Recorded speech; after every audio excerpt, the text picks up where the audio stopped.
أعوذ بالله من الشيطان الرجيم. بسم الله الرحمن الرحيم. إن الذين توفاهم الملائكة ظالمي أنفسهم قالوا فيم كنتم قالوا كنا مستضعفين في الأرض قالوا ألم تكن أرض الله واسعة فتهاجروا فيها فأولئك مأواهم جهنم وساءت مصيرا. صدق الله العظيم. സൂറത്തു നിസായിലെ 97-ാമത്തെ ആയത്ത്. ആയത്തിൻ്റെ നമ്പർ പറയുന്നതിൽ ഇന്നലെയും മിനിഞ്ഞാന്നും അബദ്ധം പറ്റി. 64 എന്നും പിന്നെ 65, 66 എന്നൊക്കെയാണ് പറഞ്ഞത്. ഇന്നലെ മിനിഞ്ഞാന്ന് തെറ്റ് പറ്റിയിട്ടുണ്ട്. അതുകൊണ്ട് ഇന്നലെ എന്തായാലും തിരുത്തണം എന്ന് വിചാരിച്ച് നോക്കി പറഞ്ഞതാണ്. എന്നിട്ടും തെറ്റിച്ചിരിക്കുന്നു. അതുകൊണ്ടത് തിരുത്തി മനസ്സിലാക്കുക. ഇത് 97-ാമത്തെ ആയത്താണ്. ഇന്നല്ലദീന തവഫാഹുമുൽ മലായിക്കത്തു. ഇന്നല്ലദീന നിശ്ചയം ഒരു കൂട്ടർ. തവഫാഹും തതവഫാഹും എന്നാണ് വാക്ക്. അത് ചുരുക്കിയതാണ്. അവരെ മരിപ്പിക്കുന്നു. അൽ മലായിക്കത്തു മലക്കുകൾ. ലാലിമി അംഫുസിഹിം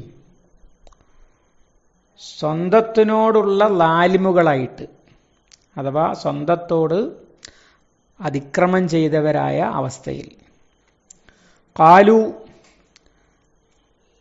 അവർ ചോദിക്കും, അല്ലെങ്കിൽ അവർ ചോദിച്ചു, ഫീമ കുന്തും, ഫീമ എന്തിലായിരുന്നു, കുന്തും നിങ്ങൾ, എന്തിലായിരുന്നു നിങ്ങൾ, അഥവാ എന്തായിരുന്നു നിങ്ങളുടെ നിലപാട് എന്ന് അവർ, അഥവാ മലക്കുകൾ ഈ മനുഷ്യരോട് ചോദിക്കും. ഖാലു അവർ പറയും, കുന്ന മുസ്തദ്അഫീന ഫിൽ അർളി, ഞങ്ങൾ ഭൂമിയിൽ മുസ്തദ്അഫീൻ ആയിരുന്നു. മുസ്തദ്അഫീൻ എന്ന് പറഞ്ഞാൽ ലഈഫ്, ദുർബലൻ. മുസ്തദ്അഫീൻ ദുർബലരാക്കപ്പെട്ടവർ, അഥവാ അടിച്ചമർത്തപ്പെട്ടവർ, മർദ്ദിതർ. ഖാലു മലക്കുകൾ തിരിച്ചു ചോദിക്കും, അലം തക്കുൻ അർളുല്ലാഹി അള്ളാഹുവിൻ്റെ ഭൂമി ആയിരുന്നില്ലേ, വാസിഅത്തൻ വിശാലമായത്, ഫതുഹാജിറു ഫീഹ എന്നിട്ട് നിങ്ങൾക്കതിലേക്ക് ഹിജ്റ ചെയ്യാമായിരുന്നില്ലേ.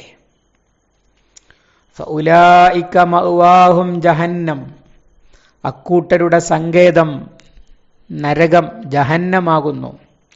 വസാഅത് മസീറ എത്ര മോശമായ മടക്കസ്ഥലമാണത്. ഇതുവരെ പറഞ്ഞത് യുദ്ധത്തെപ്പറ്റിയും ജിഹാദിനെ പറ്റിയുമൊക്കെയാണല്ലോ. ജിഹാദിൻ്റെ കൂടെ പലപ്പോഴും റസൂൽ സല്ലല്ലാഹു അലൈഹി വസല്ലമ പരാമർശിക്കുന്ന, അല്ല പരിശുദ്ധ ഖുർആനിൽ അല്ലാഹു തആല തന്നെ പരാമർശിക്കുന്ന വഹാജറു വജാഹദു ഫീ സബീലില്ലാ, അള്ളാഹുവിൻ്റെ മാർഗത്തിൽ ഹിജ്റയും ജിഹാദും ചെയ്തവർ. അങ്ങനെ ഖുർആനിലും ഉണ്ട്, ഹദീസിലും ധാരാളം വന്നിട്ടുണ്ട്. ആമറുക്കും ബി ഖംസിൻ, 5 കാര്യങ്ങൾ ഞാൻ നിങ്ങളോട് കൽപ്പിക്കുന്നു. അൽ ജമാഅത്തു സംഘടിത, അൽ ജമാഅത്തിൽ ഉൾച്ചേർന്ന് നിൽക്കണം, ഭിന്നിക്കരുത്. വസ്സമഉ വത്താഅത്തു നേതൃത്വത്തിൻ്റെ കൽപ്പനകൾ കേൾക്കുകയും അനുസരിക്കുകയും വേണം. ആദ്യം കേൾക്കണം, പിന്നെ അനുസരിക്കണം. വൽ ഹിജ്റത്തു വൽ ജിഹാദു ഹിജ്റ ചെയ്യണം, ജിഹാദ് ചെയ്യണം. ഇങ്ങനെ 5 കാര്യങ്ങൾ കൽപ്പിക്കുന്നു എന്ന് നബി സല്ലല്ലാഹു അലൈഹി വസല്ലം പറഞ്ഞത് ഹദീസിൽ കാണാൻ കഴിയും. ഇങ്ങനെ ഇസ്ലാമിക ദൗത്യത്തിൽ, ഇസ്ലാമിക ജീവിതത്തിൽ അനിവാര്യമായ, വേണ്ടി വരുമ്പോൾ അനിവാര്യമാകുന്ന ഒരു സംഗതിയാണ് ഹിജ്റ എന്ന് പറയുന്നത്. സാധാരണഗതിയിൽ ഹിജ്റ എന്ന് പറഞ്ഞത് നാടും വീടും ഉപേക്ഷിച്ചു പോകലാണ്. എന്തിനു ഉപേക്ഷിച്ചു പോകുക? അത് ഈ ആയത്ത് നമുക്ക് മനസ്സിലാക്കി തരുന്നുണ്ട്. വേറൊരു ശൈലിയിലാണ് അല്ലാഹ് പറയുന്നത്.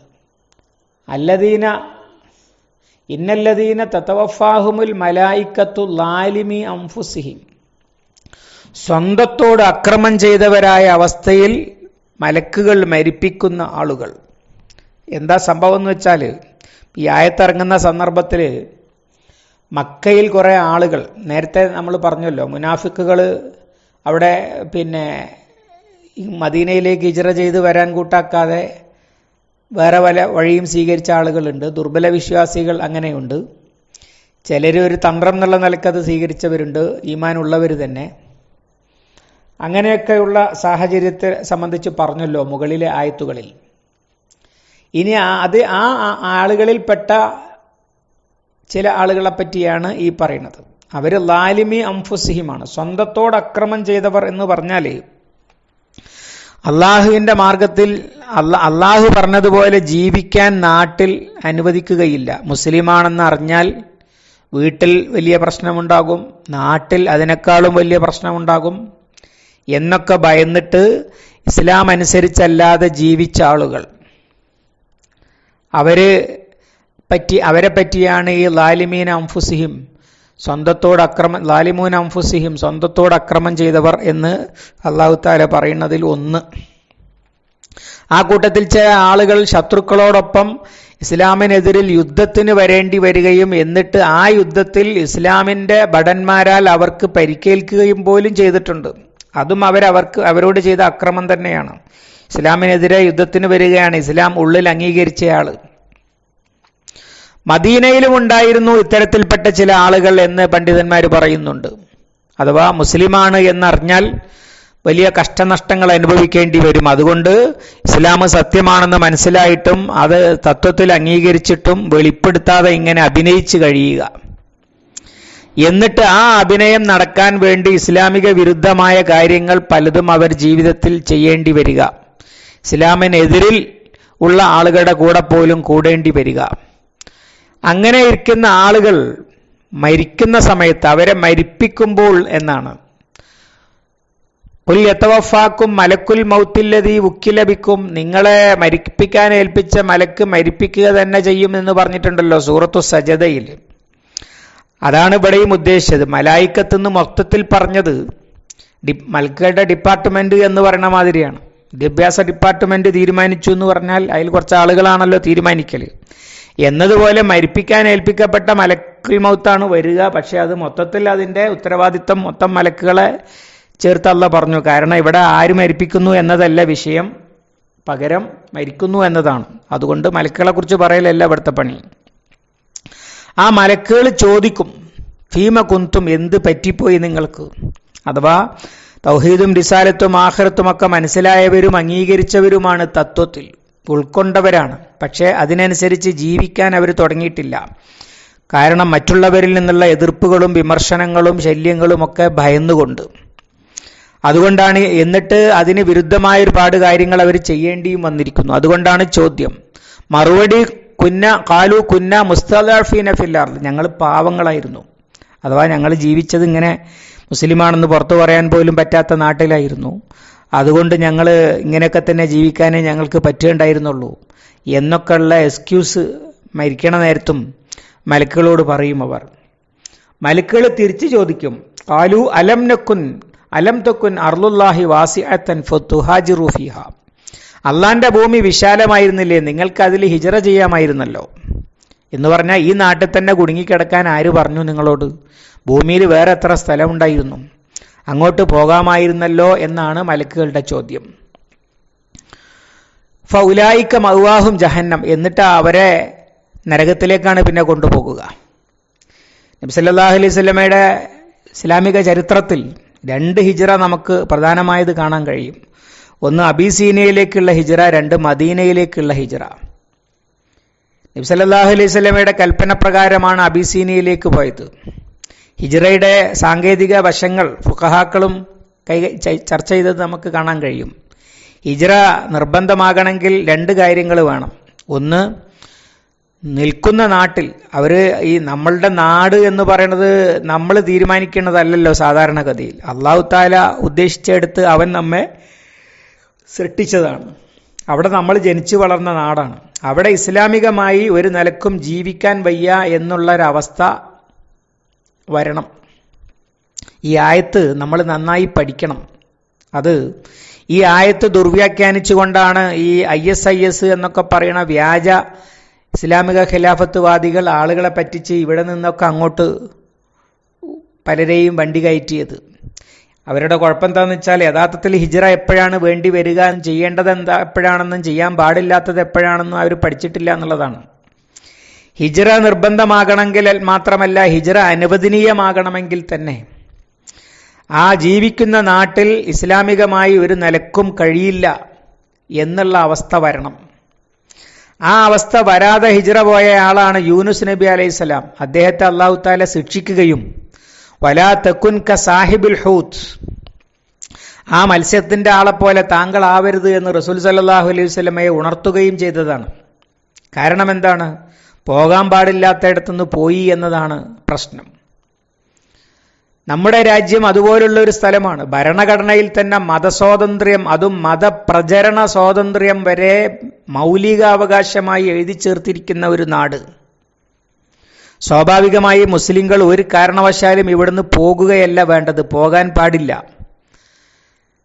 പിന്നെ ആ മൗലികാവകാശം ഉപയോഗിച്ചുകൊണ്ട് ഈ രാജ്യത്തെ മനുഷ്യർക്ക് അള്ളാഹുവിൻ്റെ ദീനിനെ പറ്റി മനസ്സിലാക്കി കൊടുക്കുവാൻ വേണ്ടി എതിർപ്പുകളും പ്രയാസങ്ങളുമൊക്കെ സഹിച്ച് ഇവിടെ നിലകൊള്ളുകയാണ് വേണ്ടത്. കാരണം അത് രേഖാമൂലം എഴുതിത്തന്നൊരു സംഗതിയാണ്, വെറുതെ ആരോ പറഞ്ഞതോ ഒരു സമ്പ്രദായം മാത്രമൊന്നുമല്ല.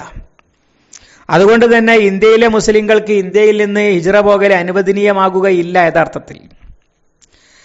കാരണം ഒന്നാമത് പറഞ്ഞ കണ്ടീഷൻ ഇവിടെ ഇല്ല.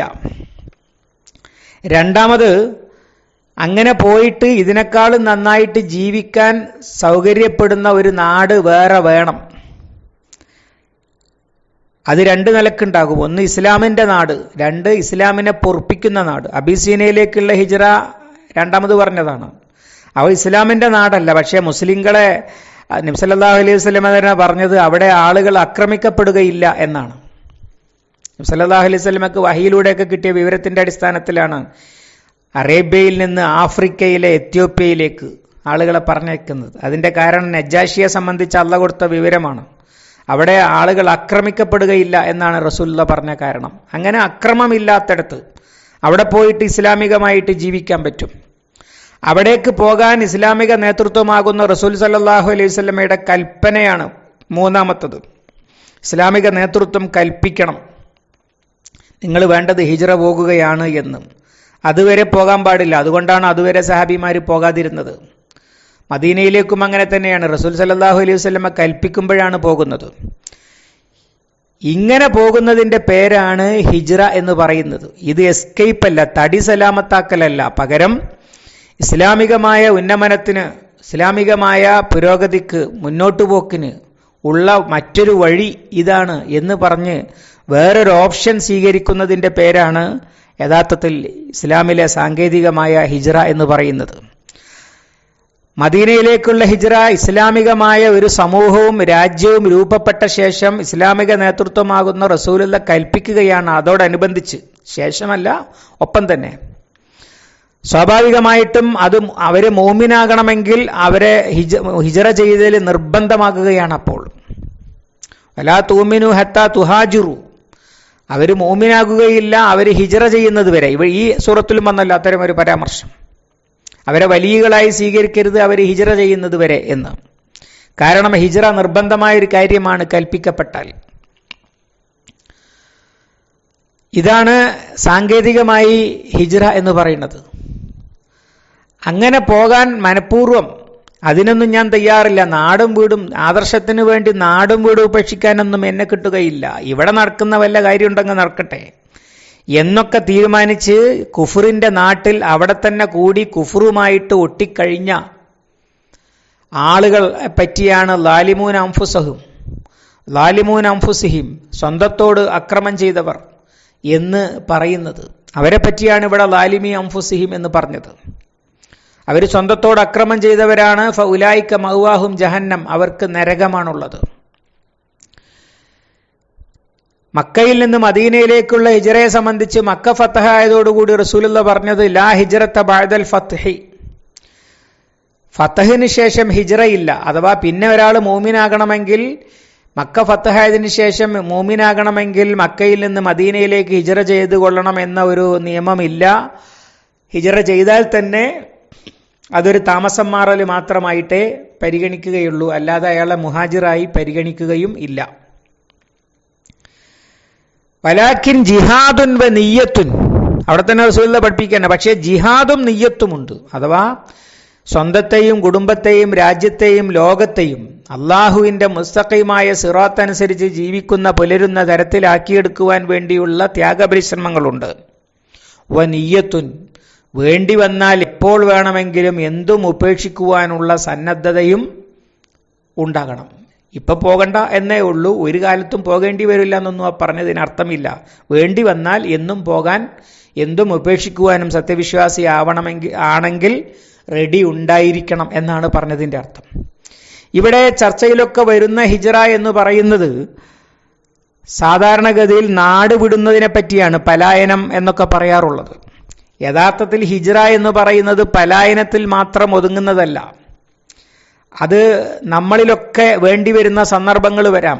നേരത്തെ സൂചിപ്പിച്ചല്ലോ, മദീനയിൽ തന്നെ ഹിജ്റ ആവശ്യമുള്ളവരുണ്ടായിരുന്നു. അവരുടെ ഹിജ്റ എന്താണ്? അവരുടെ ജീവിത സാഹചര്യങ്ങളിൽ നിന്ന് മാറി ഇസ്ലാമികമായി ജീവിക്കുവാൻ അവർ സന്നദ്ധരാകലാണ് അവരുടെ ഹിജ്റ. മദീന വിട്ടുപോകേണ്ടതില്ല, മദീനയിൽ തന്നെയാണ്. പക്ഷേ ചില ആളുകളുമായുള്ള വിലായത്ത്, അവരുടെ രക്ഷാകർതൃത്വം, അവരുമായുള്ള ബന്ധം ഒക്കെ വേർപ്പെടുത്തേണ്ടി വരും. കാരണം അതില്ലാതെ ഇസ്ലാമികമായി ജീവിക്കാൻ പറ്റുകയില്ല. അതുകൊണ്ട് വളരെ സഹീഹായ ഹദീസിൽ ഇമാം ബുഖാരിയും മുസ്ലിമും ഒക്കെ റിപ്പോർട്ട് ചെയ്ത പ്രബലമായ ഹദീസിൽ നബി സല്ലല്ലാഹു അലൈഹി വസല്ലം പഠിപ്പിക്കുന്നുണ്ട്, അൽ മുസ്ലിമു മൻ സലിമൽ മുസ്ലിമൂന മിൻ ലിസാനിഹി വയദിഹി. മുസ്ലിം എന്ന് പറഞ്ഞാൽ മറ്റു മുസ്ലിങ്ങൾ ആരുടെ കയ്യിൽ നിന്നും നാവിൽ നിന്നും രക്ഷപ്പെട്ടുവോ അവനാണ് മുസ്ലിം എന്ന് പറഞ്ഞാൽ മുസ്ലിങ്ങളെ ഉപദ്രവിക്കാത്തവനാണ് യഥാർത്ഥ മുസ്ലിം. വൽ മുഹാജിറു മൻ ഹജറ മാ നഹല്ലാഹു അൻഹു, അല്ലാഹു തആല നിരോധിച്ചതിനെ വിട്ടകലുന്നവനാണ് മുഹാജിർ. ആ ഹിജ്റ എന്നും വേണ്ടി വരും. അല്ലാഹു തആല നിരോധിച്ചത് എന്തൊന്ന് നിലനിർത്തിയിട്ടാണോ അള്ളാഹു പറഞ്ഞതുപോലെ ജീവിക്കൽ നടക്കുകയില്ല എന്ന് ബോധ്യം വരുന്നത് അതിനെ ഉപേക്ഷിക്കണം. അതും ഹിജ്റയാണ്. സാങ്കേതികമായ ഹിജ്റയല്ല, ആശയപരമായ ഹിജ്റയാണ്. അത് ചെയ്തയാളെ മുഹാജിർ എന്ന് പറയില്ല എന്നർത്ഥം. അത്രയേ ഉള്ളൂ, സാങ്കേതികമായ ഹിജ്റ അല്ല എന്ന് പറഞ്ഞതിന്റെ അർത്ഥം. പക്ഷേ മറ്റേതിനേക്കാൾ കൂടുതൽ, നാട് വിടുന്ന ഹിജ്റയേക്കാൾ കൂടുതൽ ആളുകൾക്ക് എക്കാലത്തും ബാധകമായി വരുന്ന ഹിജ്റയാണിത്. ശീലങ്ങൾ. സുബൈ നമസ്കരിക്കണം, അതിനെന്ത് വേണം? സുബൈക്ക് എണീക്കണം. അതെനിക്ക് ശീലമില്ല. അയാൾ ഹിജ്റ പോകേണ്ടത് ആ ശീലത്തിൽ നിന്നാണ്. മദ്യപാനം, അത് ഒരുപാട് കാലമായിട്ട് ഞാൻ അങ്ങനെ കുടിച്ച് ശീലിച്ചതാണ്, അത് ഉപേക്ഷിക്കാൻ കഴിയുന്നില്ല എന്ന് പറഞ്ഞാൽ ലാലിമൂന അംഫുസഹും ലലമൻ അഫ്സഹു ആണ്. പിന്നെ എന്തു വേണം? ആര് പറഞ്ഞു എല്ലാവരും ഇത് കുടിച്ചിട്ടാണോ ജീവിക്കുന്നത്? അത് കുടിക്കാതെയും ജീവിച്ചൂടെ എന്നാണ് അലം തക്കുൻ അർളുല്ലാഹി വാസിയത്തൻ എന്ന് പറഞ്ഞതിന്റെ അർത്ഥം. എന്തിനാ ഇത് കുടിക്കുന്നത്? അത് കുടിക്കാതെയും ജീവിക്കാലോ. അതുകൊണ്ട് ആ ശീലത്തിൽ നിന്നാണ്, ദുശീലത്തിൽ നിന്നാണ് ഹിജ്റ പോകുക. ചിലർക്ക് പ്രശ്നം ജോലിയായിരിക്കും. ഉദാഹരണം, അബ്കാരി കോൺട്രാക്ടർ ഇസ്ലാം സ്വീകരിച്ചു, അല്ലെങ്കിൽ ഇസ്ലാം സ്വീകരിച്ച് മുസ്ലിമായി ജീവിക്കുന്നതിന് തടസ്സം ഈ ജോലിയാണ്, അല്ലെങ്കിൽ പണം പലിശക്ക് കൊടുക്കലാണ്. എന്നിട്ട് പണം പലിശക്ക് കൊടുത്ത് അങ്ങനെ ജീവിച്ചു മുസ്ലിമായിട്ടും. മലക്ക് ചോദിക്കും എന്തിനിത് ചെയ്തു എന്ന്. അപ്പൊ പറയും കുന്നാ മുസ്തദഅഫീന ഫിൽ അർള്, വേറെ എന്റെ ഉപജീവന മാർഗം ഇതായിരുന്നു, കുട്ടികളെ പോറ്റണ്ടേ എന്നൊക്കെ പറയും. മലക്കിന്റെ ചോദ്യം അലം തക്കുൻ അർളുല്ലാഹി വാസിയത്തുന്നുള്ളതിന്റെ ആശയം തന്നെയായിരിക്കും. ആര് പറഞ്ഞടോ ഈ പണം പലിശക്ക് കൊടുത്ത് ജീവിക്കാൻ? അല്ലെങ്കിൽ ആര് പറഞ്ഞു കള്ള് വാറ്റി ജീവിക്കാൻ? ആര് പറഞ്ഞു ബാറും കള്ളു ഷാപ്പും നടത്തി ജീവിക്കാൻ? വേറെ എന്തെല്ലാം ഉപജീവന മാർഗം ഉണ്ടായിരുന്നു എന്നാണ് അലം തക്കുൻ അർളുല്ലാഹി വാസിയത്തൻ എന്ന് പറഞ്ഞതിന്റെ അർത്ഥം. അതുപോലെ ചിലർക്ക് പ്രശ്നം കുടുംബമായിരിക്കും. ഇപ്പോൾ സ്ത്രീകള്, പലരുടെയും ഭർത്താക്കന്മാര് മുർത്തദ്ദാവുകയാണ്. മുർത്തദ്ദാണ് ഞാൻ എന്ന് ഫേസ്ബുക്കിൽ പോസ്റ്റ് ഇടുകയാണ്. ഞാൻ മുർത്തദ്ദാകാനുള്ള കാരണങ്ങൾ എന്നൊക്കെ പറയാണ്. സ്വയം വിളിക്കുകയാണ് എക്സ് മുസ്ലിം. എന്ന് പറഞ്ഞാൽ മുൻ മുസ്ലിം, ഇപ്പോൾ മുസ്ലിമല്ല. ഇസ്ലാമിനെതിരെ ഖുർആനിനെ നിഷേധിച്ചും അള്ളാഹുവിനെ നിഷേധിച്ചും റസൂലുള്ളാഹിനെ ചീത്ത പറഞ്ഞും ഒക്കെ രംഗത്ത് വരികയാണ്. എന്നാലും പേരിൽ റേഷൻ കാർഡിലോ SLC ബുക്കിലോ ഒക്കെ മുസ്ലിം എന്ന് എഴുതി വെച്ചിട്ടുണ്ടാകും. അതുകൊണ്ട് ഭരണകൂടത്തിന്റെ കയ്യിൽ എന്ത് വിശ്വസിച്ചാലും എന്ത് പ്രവർത്തിച്ചാലും മുസ്ലിമാണ്. അത്തരം ആളുകൾ ഭയങ്കര സ്വാതന്ത്ര്യത്തിന്റെ ആളുകളായിരിക്കും, പക്ഷേ ഭാര്യയ്ക്ക് ആ സ്വാതന്ത്ര്യം കൊടുക്കൂല. അല്ലെങ്കിൽ തന്നെ എക്സ് മുസ്ലിം ആകുന്നതോടുകൂടി നിക്കാഹ് മുറിഞ്ഞിരിക്കുന്നു. പിന്നെ ഇവൾ അവന്റെ ഭാര്യയല്ല. എന്തു വേണം? ഹിജ്റ ചെയ്യണം. ഹിജ്റ ചെയ്യാതെ വ്യഭിചാരമായിക്കൊണ്ട് ഈ നിരീശ്വരവാദിയായ ഭർത്താവിനെയും കൂടെ ജീവിച്ച് അങ്ങനെ കഴിഞ്ഞുകൂടി അള്ളാഹുവിന്റെ ദീനനുസരിച്ച് വിലക്കപ്പെട്ടവനായ ഭർത്താവിനെ ഉപേക്ഷിക്കാൻ തയ്യാറായില്ല. കൂടെ തന്നെ കഴിയാന്ന് വെച്ചു. ലലമ നഫ്സഹാണ്, ലലമത്ത് നഫ്സഹ, സ്വന്തത്തോട് അക്രമം ചെയ്തു. മലക്ക് ചോദിക്കുമ്പോൾ പറയും, ഞാൻ എന്ത് ചെയ്യാനാണ്, എൻ്റെ ഭർത്താവ് ഇതല്ലേ. മലക്കുകൾ തിരിച്ചു ചോദിക്കുക, ആര് പറഞ്ഞു? എന്തിനു കൂടി? ലോകത്ത് ആണുങ്ങൾ വേറെ എത്ര ഉണ്ടായിരുന്നു? എന്തിനാ അയാളെ തന്നെ ഭർത്താവായിട്ട് പറ്റുള്ളൂ എന്ന് തീരുമാനിച്ച് എന്തിനാ നിന്നത്? എത്രയോ കുട്ടികളുള്ള സ്ത്രീകൾ വിവാഹമോചനം ചെയ്യപ്പെടാറുണ്ട്, വിധവകളാക്കപ്പെടാറുണ്ട്. അവരൊക്കെ ജീവിക്കാറില്ലേ? അങ്ങനെയുള്ള ആളുകൾക്ക് വേറെ ജീവിതം കൊടുക്കുമെന്ന് ഒക്കെ തുടർന്ന് വരുന്ന ആയത്തിൽ പറയുന്നുണ്ട്. അവിടെ നമുക്കത് വിശദീകരിക്കാം ഇൻഷാ അല്ലാഹ്. ഏതായാലും ഇങ്ങനെ ഏത് ഒന്നിന്റെ പേരിലാണോ ഇസ്ലാമികമായി ജീവിക്കാൻ കഴിയില്ല. ചിലര് ഭർത്താവ് സമ്മതിക്കുന്നില്ല, വേറെ മൂപ്പര് എക്സ് മുസ്ലിം, അങ്ങനത്തെ പ്രശ്നമൊന്നുമില്ല, നിക്കാഹ് മുറിയുന്ന വർത്താനൊന്നും ചെയ്തിട്ടില്ല. പക്ഷെ ഇസ്ലാമികമായി ജീവിക്കാൻ മൂപ്പർ സമ്മതിക്കുകയില്ല. അപ്പോഴും ഹിജ്റ തന്നെയാണ് ഉപയോഗിക്കാറുള്ളത്. ഇത് പുരുഷനും അങ്ങനെ തന്നെയാണ്. ഏത് കുടുംബത്തോടൊപ്പം കഴിഞ്ഞുകൊണ്ടാണോ മുസ്ലിമായി ജീവിക്കൽ നടക്കില്ല എന്ന് വരുന്നത്, അതിനെ ഉപേക്ഷിക്കലാണ് ഹിജ്റ എന്ന് പറയുന്നത്. ആ ഹിജ്റ, ദേശാടനം, ദേശത്യാഗം എന്ന് പറയുന്ന ഹിജ്റ നമ്മളെ പോലെയുള്ള രാജ്യത്ത് ഇന്ത്യൻ മുസ്ലിങ്ങളെയൊക്കെ സംബന്ധിച്ചിടത്തോളം ആവശ്യമില്ലാത്തത് മാത്രമല്ല, പാടില്ലാത്തതുമാണ്. അതേ സമയത്ത് അള്ളാഹു നിരോധിച്ച അൽ മുഹാജിറു മൻ ഹജറ മാ നഹല്ലാഹു അൻഹു, അള്ളാഹു നിരോധിച്ചതിൽ നിന്നുള്ള ഹിജ്റ എന്ന് പറയുന്നത് നിർബന്ധമല്ലാത്ത ആരെങ്കിലും ഉണ്ടോന്ന് സംശയമാണ്. അള്ളാഹുവിന്റെ ദീനിന് വിരുദ്ധമായ ശീലങ്ങളും ബന്ധങ്ങളും കൂട്ടുകെട്ടുകളും വരുമാനമാർഗങ്ങളും അതൊക്കെ ഉപേക്ഷിക്കുന്നതിന്റെ പേരാണ് ഹിജ്റ. അത് എല്ലാവർക്കും എല്ലാ കാലത്തും ആവശ്യമായി വരുന്നതാണ് ആ ഹിജ്റ എന്ന് പറയുന്നത്. ചിലപ്പോൾ 2 ഹിജ്റ ഒപ്പം വരും. സുഹൈബ് റൂമി റളിയല്ലാഹു അൻഹു മക്കയും വെടിഞ്ഞു, അദ്ദേഹത്തിന്റെ മുഴുവൻ സമ്പത്തും വെടിഞ്ഞു. റബിഹ സുഹൈബിന് വലിയ ലാഭം കിട്ടിയിരിക്കുന്നു എന്ന് പറഞ്ഞുകൊണ്ടാണ് റസൂൽ സല്ലല്ലാഹു അലൈഹി വസല്ലം അദ്ദേഹത്തെ സ്വീകരിക്കുന്നത്. ഇങ്ങനെ ഹിജ്റ എല്ലാവർക്കും നിർബന്ധമാണ്. എന്നാൽ നിർബന്ധമല്ലാത്ത ദുർബലരായ ആളുകൾ ഉണ്ടാകും. അതേ സംബന്ധിച്ച് അടുത്ത ആയത്തിലുണ്ട്. ഇൻഷാ അല്ലാഹ് നാളെ നമുക്കത് വിശദീകരിക്കാം. അള്ളാഹു തൗഫീഖ് നൽകുമാറാവട്ടെ. اللهم علمنا ما ينفعنا وانفعنا بما علمتنا ربنا زدنا علما وفهما ودقة ونظرا ربنا زدنا علما وفهما ودقة ونظرا اللهم اجعل القرآن ربيع قلوبنا ونور صدورنا وجلاء حزننا وذهاب همنا وغمنا ربنا آتنا ما وعدتنا على رسلك ولا تخزنا يوم القيامة إنك لا تخلف الميعاد ربنا تقبل منا إنك أنت السميع العليم وتب علينا إنك أنت التواب الرحيم واغفر لنا يا غافر المذنبين صلى الله على محمد وعلى آله وصحبه وسلم والحمد لله رب العالمين.